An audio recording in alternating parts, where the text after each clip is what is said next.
Hi മക്കളെ, അപ്പോൾ നാളെ പൊളിറ്റിക്സിന് എക്സാം നടക്കാൻ വേണ്ടി പോയാണ്. അപ്പോൾ ഈ ഒരു വീഡിയോ സീരീസ് ഞാൻ ഉദ്ദേശിക്കുന്നത് ഒരാളും പൊളിറ്റിക്സ് എക്സാമിൽ തോൽക്കാൻ പാടില്ല. ഒരാളും അതായത് നമ്മൾ എജുബോണിൻ്റെ ക്ലാസ് എക്സ്പെക്ട് ചെയ്ത് പോകുന്ന ഒരു കുട്ടി പോലും എന്ത് ചെയ്ത് പൊളിറ്റിക്സ് എക്സാമിൽ തോൽക്കാൻ വേണ്ടി പാടില്ല.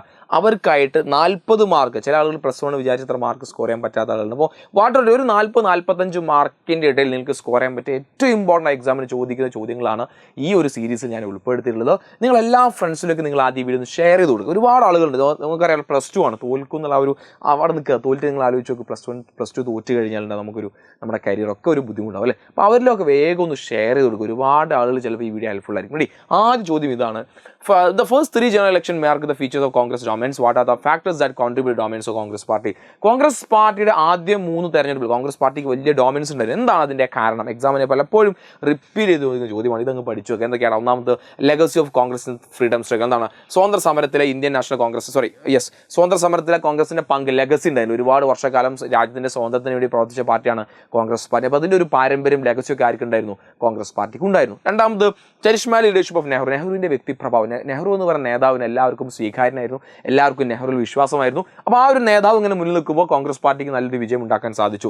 Strong organisation structure. കോൺഗ്രസ് പാർട്ടിക്ക് ഒരു വ്യക്തമായ ഒരു സ്ട്രക്ചർ ഉണ്ടായിരുന്നു. നല്ലൊരു പാർട്ടി, ഒരു ഇലക്ഷന് മത്സരിക്കുന്ന അല്ലെങ്കിൽ രാജ്യത്ത് പ്രവർത്തിക്കുന്ന ഒരു പാർട്ടി എന്ന രീതിയിൽ വെൽ സ്ട്രക്ചേർഡ് പാർട്ടിയായിരുന്നു. അതുപോലെ നാഷണൽ വൈഡ് പാർട്ടി അല്ല, രാജ്യം ഒട്ടാകെ വ്യാപിച്ചു കിടക്കുന്ന പാർട്ടിയായിരുന്നു. അതിൽ absence of strong opposition party. അന്ന് പ്രതിപക്ഷത്ത് വലിയ സജീവമായ ഒരു പ്രതിപക്ഷ പാർട്ടി ഒന്നും സജീവമായിരുന്നില്ല. അപ്പോൾ അതിനെന്ത് ചെയ്തു? പോസിറ്റീവായി മാറി. And ability to accommodate the different fractions and interest and coalition character. അതുപോലെ തന്നെ എല്ലാ വിഭാഗം ആളുകളും ഉൾക്കൊള്ളാൻ ആർക്ക് സാധിക്കുമായിരുന്നു?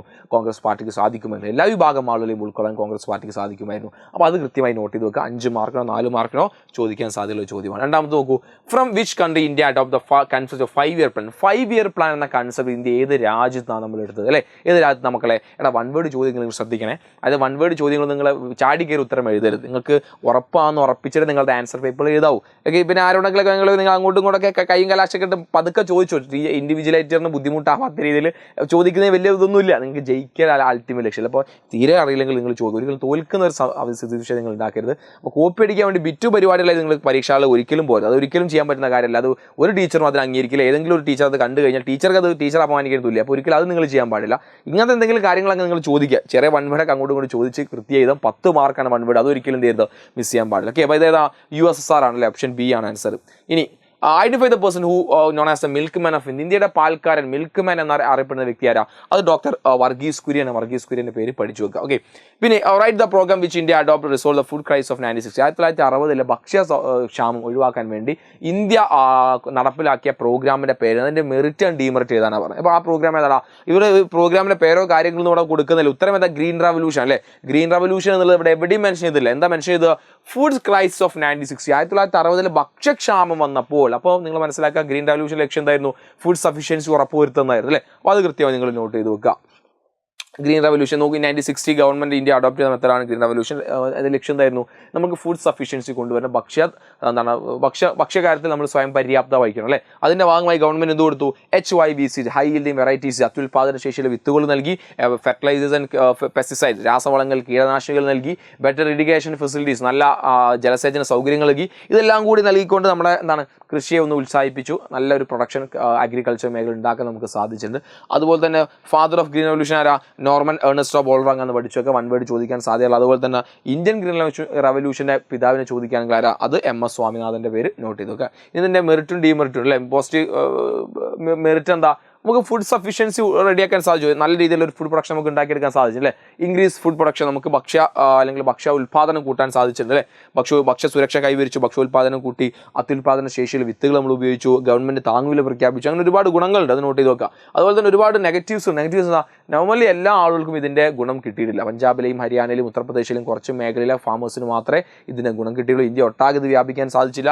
കൃഷിക്ക് മാത്രമേ, അഗ്രികൾച്ചർ സെക്ടറിൽ മാത്രമേ ഇത് പ്രവർത്തിച്ചിരുന്നുള്ളൂ. അതുപോലെ തന്നെ ഇത് ഒരു മിഡിൽ ക്ലാസ് ആയിട്ടുള്ള അല്ലെങ്കിൽ മധ്യവർഗം എന്ന് പറഞ്ഞ ഒരു ലാൻഡ് ലോഡ്സ് ആയിട്ട് അല്ലെങ്കിൽ ഒരുപാട് ഭൂമി സ്വന്തമായിട്ടുള്ള ആ ഫാമേഴ്സിന് മാത്രമേ ഉപകാരപ്പെട്ടുള്ളൂ. സാധാരണക്കാരായ ലാൻഡ്ലെസ് ഫാമേഴ്സിന് ഒരു ഗുണവും ഇതുകൊണ്ട് ഉണ്ടായിട്ടില്ല. അതുകൊണ്ട് ഒരു ഇന്നീക്വാളിറ്റി, ആരൊക്കെ ഇവർ തമ്മിലുള്ള ഒരു ലാൻഡ്ലെസ് ഫാമേഴ്സും അതുപോലെ ഒരു ഫാമേഴ്സ് തമ്മിലുള്ള ഒരു ഇന്നീക്വാളിറ്റി ഉണ്ടാവാനും ഇത് കാരണമായിട്ടുണ്ട്. ഓക്കെ, ഇനി what are the major trust on first 5 year plan in which was the second are different from first. ഒന്നാമത്തെയും രണ്ടാമത്തെയും പഞ്ചവത്സര പദ്ധതികൾ 5 വരെപ്പെടുന്ന തമ്മിൽ വ്യത്യാസമാണ്. 4 മാർക്കിനോ 3 മാർക്കിനോ എന്തെങ്കിലും ഐ ഡി ടോപ്പിക്ക് നിങ്ങൾ എക്സാമിന് ചോദിക്കും. അപ്പോൾ ആദ്യത്തെ നിങ്ങൾക്ക് മനസ്സിലാക്കാൻ 51 to 56 1951 51 to 56 വരെയാണ് ഒന്നാമത്തത്. അതിന് നേരെ കണ്ടിന്യൂഷൻ 56 മുതൽ 61 വരെയാണ് സെക്കൻഡ് 5 പേപ്പർ. 2 5 പേപ്പർ അടുപ്പിച്ചാണ്, അവിടെ ഗ്യാപ്പ് ഒന്നുമില്ല. ആദ്യത്തെ ആരാണ്? KN രാജ് ഉണ്ടാക്കിയ പ്ലാൻ. രണ്ടാമത്തോ PC മഹാലാനോബിസാണ് തയ്യാറാക്കിയത്. ഒന്നാമത് നമ്മൾ അഗ്രികൾച്ചർ പ്ലാൻ, രണ്ടാമത് എന്തായിരുന്നു? ഇൻഡസ്ട്രി വ്യവസായ പ്ലാൻ ആയിരുന്നു അല്ലേ. ഓക്കെ, ഹേസൻ സ്ലോലി പതുക്കെ മുന്നേറായിരുന്നു ഒന്നാമത്തെ ലക്ഷ്യം. രണ്ടാമത്തോ റാപ്പിഡ് ഗ്രോത്ത് ആണ്, ദ്രുതഗതിയിൽ മുന്നേറുക അല്ലേ. അപ്പോൾ അത് കൃത്യമായി നോട്ട് ചെയ്തൊക്കെ മലയാളം ഞാൻ അതിൽ ആഡ് ചെയ്തിട്ടുണ്ട്. രണ്ടിൻ്റെയും വ്യത്യാസങ്ങളും അതിൻ്റെ സിമിലറൊക്കെ പഠിച്ചുമൊക്കെ എക്സാമിന് ചോദിക്കുന്ന ഒരു ചോദ്യമാണ്. റെഡി. പിന്നെ what is the 3 major objective Nehru's foreign policy? നെഹ്റുവിൻ്റെ വിദേശ നയത്തിൻ്റെ 3 പ്രത്യേക സവിശേഷതകൾ ഇത് അല്ലേ. അപ്പോൾ നമുക്കറിയാം എക്സാമിന് വേണമെങ്കിൽ ഒരു 1 വേർഡ് നമുക്ക് പ്രതീക്ഷിക്കാം. Who is the chief architect of India's foreign policy? ഇന്ത്യയുടെ വിദേശ നയത്തിൻ്റെ മുഖ്യ ശില്പി ആര് എന്ന ചോദ്യം ചോദിച്ചാൽ ആരെ പേര് എഴുതേണ്ടത്? ജവഹർലാൽ നെഹ്റുവിൻ്റെ പേരാണ് എഴുതേണ്ടത്. അപ്പോൾ ആർക്കാണ്? ഒന്ന് പ്രിസർവ് ദ സോവറിറ്റി, നമ്മുടെ രാജ്യത്തിൻ്റെ പരമാധികാരം സംരക്ഷിക്കണം. പ്രൊട്ടക്ട് ദ ടെറിട്ടോറിയൽ ഇൻറ്റഗ്രിറ്റി, നമ്മുടെ രാജ്യത്തിൻ്റെ അഖണ്ഡത സംരക്ഷിക്കണം. പിന്നെ ദ്രുതഗതിയുള്ള സാമ്പത്തിക വികസനം പ്രോത്സാഹിപ്പിക്കുക, അതായത് promote the rapid economic development എന്ത് ചെയ്യുക? നോട്ട് ചെയ്ത് വെക്കുക. റെഡി. ഇനി the Indo China war of 1962 affect the bilateral relation between India and China. അപ്പോൾ ഇന്ത്യയും അതുപോലെ ചൈനയും തമ്മിലുള്ള യുദ്ധം 8 മാർക്കിൻ്റെ എസ്സേ ചോദിക്കാൻ സാധ്യതയുള്ള ചോദ്യമാണ്. 8 മാർക്കാണ്, നോൺ മിസ് ചെയ്യരുത്, പഠിച്ചു വെക്കാം കേട്ടോ. എന്താ ഇന്ത്യയും ചൈന യുദ്ധത്തിന് കാരണം? 2 കാര്യങ്ങൾ. ഒന്ന് ടിബറ്റൻ ഇഷ്യൂ, ബോർഡർ ഡിസ്പ്യൂട്ട്. ഒന്ന് ടിബറ്റൻ്റെ ഇഷ്യൂണ്ട് ബോർഡർ ഡിസ്പ്യൂട്ട്. ടിബറ്റൻ വിഷയം എന്താ? ടിബറ്റ് നമുക്കറിയാം എന്തായിരുന്നു?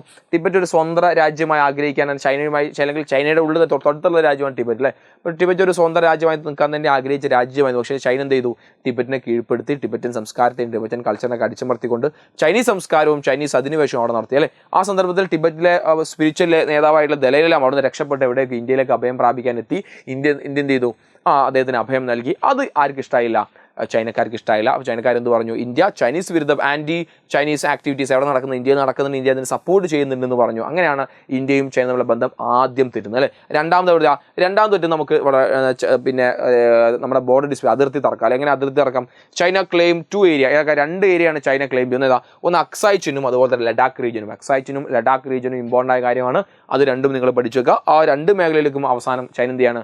1962 അധിനിവേശം അല്ലെങ്കിൽ ഒരു യുദ്ധമായിട്ട് വന്നു. അവസാനം 2 മേഖല നമുക്ക് വലിയ ഒരു തിരിച്ചടി നമുക്ക് നേരിടേണ്ടി വന്നു. ഒരാഴ്ചയോളം ആ യുദ്ധം നീണ്ടു നിന്നു. അവസാനം സ്വയം അവരെന്നെ വെടിനിർത്തൽ പ്രഖ്യാപിച്ച് അവരെന്നെ പിരിഞ്ഞു പോവുകയാണ് ചെയ്തത്. ഇമ്പോർട്ടൻ്റ് ആണ്, നോട്ട് ചെയ്ത് വെക്കുക. ഓക്കെ, ഇനി ഈ 2 സ്ലോഗൻ ആര് പറഞ്ഞു എന്ന് എക്സാമിന് ചോദിക്കാൻ അറിയാം. ഒന്ന് ഗരീബി ഹട്ടാവോ, ജയ് ജവാൻ ജയ് കിസാൻ. ഗരീബി ഹട്ടാവോ ആര് പറഞ്ഞ? ഇന്ദിരാഗാന്ധിയാണ് ഗരീബി ഹട്ടാവോ എന്ന മുദ്രാവാക്യം. ഇതിൽ എന്താണ്? ദാരിദ്ര്യത്തെ നിർമ്മാർജ്ജനം ചെയ്യുക. 1970 ഇലക്ഷനിൽ ഇന്ദിരാഗാന്ധി ഉപയോഗിച്ചാണ് എന്ത്? ഈ ഒരു മുദ്രാവാക്യം. രണ്ടാമത്തോ ജയ് ജവാൻ ജയ് കിസാൻ. എന്താ ജയ് ജവാൻ ജയ് കിസാൻ എന്ന് പറഞ്ഞാൽ നമുക്കറിയാം ലാൽ ബഹദൂർ ശാസ്ത്രി അത് കൊണ്ടുവന്നു അല്ലേ. അത് രണ്ടും ഇമ്പോർട്ടൻ്റ് ആണ്, നോട്ട് ചെയ്ത് വെക്കുക. പിന്നെ മാച്ച് ദ ഫോളോയിങ് നോൺ കോൺഗ്രസം ഉണ്ട്. ജയ് ജവാൻ ജയ് കിസാൻ, ഗരീബി ഹട്ടാവോ, സിൻഡിക്കേറ്റ് അല്ലേ. അപ്പോൾ ഇവിടെ നോൺ കോൺഗ്രസ് എന്ന് പറഞ്ഞാൽ റാം മനോഹർ ലോഹിയാണ് നോൺ കോൺഗ്രസം എന്ന സംവിധാനം ആദ്യമായി പറഞ്ഞു അല്ലേ. അപ്പോൾ നോട്ട് ചെയ്ത് വെക്കുക. ആരാണ്? റാം മനോഹർ ലോഹി അല്ലേ. ഇങ്ങോട്ട് പോയി. ഇനി ജയ് ജവാൻ ജയ് കിസാൻ നമ്മൾ പറഞ്ഞു ആരാ? ലാൽ ബഹദൂർ ശാസ്ത്രിയാണ്. ഗരീബി ഹട്ടാവോ ആരാണ്? ഇന്ദിരാഗാന്ധിയാണ്. സിൻഡിക്കേറ്റ് എന്ന് പറഞ്ഞാൽ എന്താടാ? സിൻഡിക്കേറ്റ് എന്ന് പറഞ്ഞാൽ കോൺഗ്രസിലെ ഏറ്റവും മുതിർന്ന ലീഡേഴ്സിന്റെ ഗ്രൂപ്പിനെ വിളിക്കുന്നവരാണ് സിൻഡിക്കേറ്റ് അല്ലേ. സിൻഡിക്കേറ്റിലെ നേതാവായിരുന്നു കെ കാംരാജ്. കെ കാംരാജാണ് എന്ത് ചെയ്യുന്നത്? ഇന്ദിരാഗാന്ധിയെ കോൺഗ്രസ് നിന്ന് പുറത്താക്കുന്നത് 1969 അല്ലേ. ആ പേര് നോട്ട് ചെയ്ത് വെക്കണം. റെഡി. ഇനി അടുത്ത് പിന്നെ who call for total revolution? ആരാണ് സമ്പൂർണ്ണ വിപ്ലവത്തിന് ആഹ്വാനം ചെയ്ത്? പലപ്പോഴും 1 വേർഡ് ചോദ്യമാണ് ടോട്ടൽ റെവല്യൂഷൻ. ടോട്ടൽ റെവല്യൂഷൻ നമുക്കറിയാം എമർജൻസിയുമായി ബന്ധപ്പെട്ട അടിയന്തരാവസ്ഥ കാലഘട്ടത്തിൽ നടന്ന വലിയ സമരമാണ്. ആർക്കെതിരെ? ഇന്ദിരാഗാന്ധിക്കെതിരെ അല്ലേ. ആരെ നടത്തിയത്? ജയപ്രകാശ് നാരായണൻ. അപ്പോൾ ജയപ്രകാശ് നാരായണൻ നടത്തിയ സമരമാണ് എന്ത്? ടോട്ടൽ റെവല്യൂഷൻ, സമ്പൂർണ്ണ വിപ്ലവം. ഓക്കെ, നോട്ട് ചെയ്ത് വെക്കുക, പലപ്പോഴും ചോദിക്കാറുണ്ട്. പിന്നെ ഷോക്ക് തെറാപ്പിയുടെ അനന്തരഫലങ്ങൾ നമുക്ക്. ഷോക്ക് തെറാപ്പി വലിയ ഒരു എക്കണോമിക് ക്രൈസിസ് പോസ്റ്റ് കമ്മ്യൂണിസ്റ്റ് രാജ്യങ്ങൾ ഉണ്ടാക്കിയിട്ടുണ്ട് അല്ലേ. ഏതൊക്കെയാണ് അതിൽ? ഒന്ന് state control industry complex collapse. സർക്കാരിൻ്റെ വൻകിട വ്യവസായങ്ങൾ, സ്ഥാപനങ്ങൾ തകർന്നു. ചരിത്രത്തിലെ ഏറ്റവും വലിയ പാഴ്വസ്തു വിൽപ്പന. അതാണത് ലാർജസ്റ്റ് ഗാരേജ് സെയിൽ ഹിസ്റ്ററി നമ്മൾ പലപ്പോഴും പറയാറുണ്ട് അല്ലേ. അതുപോലെ തന്നെ റൂബിളിൻ്റെ വാല്യൂ കുറഞ്ഞു. റഷ്യയുടെ വ്യാപാരം തകർന്നു. പിന്നെന്താ? കൂട്ടുകൃഷി സംവിധാനം അവസാനിച്ചു. സർക്കാർ സബ്സിഡി പിൻവലിച്ചു. സാമൂഹ്യക്ഷേമ സംവിധാനം നശിപ്പിച്ചു. അങ്ങനെ ടോട്ടലി അവിടുത്തെ ഗവൺമെൻറ് ഇടപെടുന്ന എല്ലാ മേഖലയിൽ നിന്നും ഗവൺമെൻറ് മാറി നിൽക്കുകയും ജനങ്ങൾക്ക് വലിയൊരു സാമ്പത്തിക പ്രതിസന്ധിയും വലിയൊരു ഇൻഫ്ലേഷൻ ആര് നേരിടേണ്ടി വന്നു? നമ്മുടെ റഷ്യക്ക് നേരിടേണ്ടി വന്നിട്ടുണ്ട്. ഓക്കെ, വീണ്ടും ഒരു match following tryst with destiny ഉണ്ട്. ഫോർമേഷൻ ഓഫ് ആന്ധ്ര സ്റ്റേറ്റ്, അതുപോലെ തന്നെ അയൺ മാൻ ഓഫ് ഇന്ത്യ, അതുപോലെ തന്നെ പിന്നെ ഫ്രോണ്ടിയർ ഗാന്ധി. ഇപ്പോൾ ട്രൈസ് വിത്ത് ഡെസ്റ്റിനി എന്ന് പറഞ്ഞാൽ നെഹ്റു നടത്തിയ ഏറ്റവും ലോക പ്രശസ്തമായ സ്പീച്ചിൻ്റെ പേരാണ് ട്രൈസ് വിത്ത് ഡെസ്റ്റിനി അല്ലേ. ആരാ? ജവഹർലാൽ നെഹ്റുവിലേക്ക് പോട്ടെ. ഇനി ഫോർമേഷൻ ഓഫ് ആന്ധ്ര സ്റ്റേറ്റ് ആരാടാ? പൊളിറ്റിക്കൽ പോറ്റി ശ്രീരാമുലു പോട്ടെ, iron man of India Sardar Vallabhbhai Patel, frontier Gandhi, Khan Abdul Ghaffar Khan അല്ലേ. അപ്പോൾ മക്കളെ ഇന്നലെ പ്രൊഡിക്ഷൻ വീഡിയോ എൻ്റെ നിഹാൽ പെർസ്പെക്റ്റീവിൻ്റെ ബ്രോഡ്കാസ്റ്റ് ചാനലിൽ ഞാൻ ഇന്ന് അപ്പ് ചെയ്തിരുന്നു. ഒരുപാട് ആളുകൾ അത് പ്രതീക്ഷ കൊണ്ട് വന്നിരുന്നു. നിഹാൽ സാർ എന്ന എൻ്റെ ഇൻസ്റ്റാ അക്കൗണ്ടിലേക്ക് ഒരുപാട് ആളുകൾ മെസ്സേജ് അയച്ചു ഇന്നലെ. എനിക്ക് പലർക്കും റിപ്ലൈ കൊടുക്കാൻ സാധിക്കില്ല, കാരണം അത്രത്തോളം മെസ്സേജാണ് വന്നത്. അവർക്കൊക്കെ ഞാൻ സോറി പറയാണ്. പക്ഷേ നമുക്കിനിയും നിങ്ങളുമായുള്ള ഒരു കണക്ഷൻ എനിക്ക് ഭയങ്കര ഇഷ്ടമായി, നിങ്ങളുടെ ആ ഒരു റെസ്പോൺസ്. നമുക്ക് എപ്പോഴും ഒരു കണക്ഷൻ, ഒരു ബന്ധം നമുക്ക് അതിലൂടെ നിലനിർത്താൻ സാധിക്കും. ഓക്കെ, അപ്പോൾ നിങ്ങൾക്ക് എന്ത് ചെയ്യാം, ഇനി എൻ്റെ നിഹാൽ സാർ എന്ന ഇൻസ്റ്റാ പേജിൽ നിങ്ങൾക്ക് എന്ത് ചെയ്യാം, എനിക്ക് മെസ്സേജ് അയക്കാം.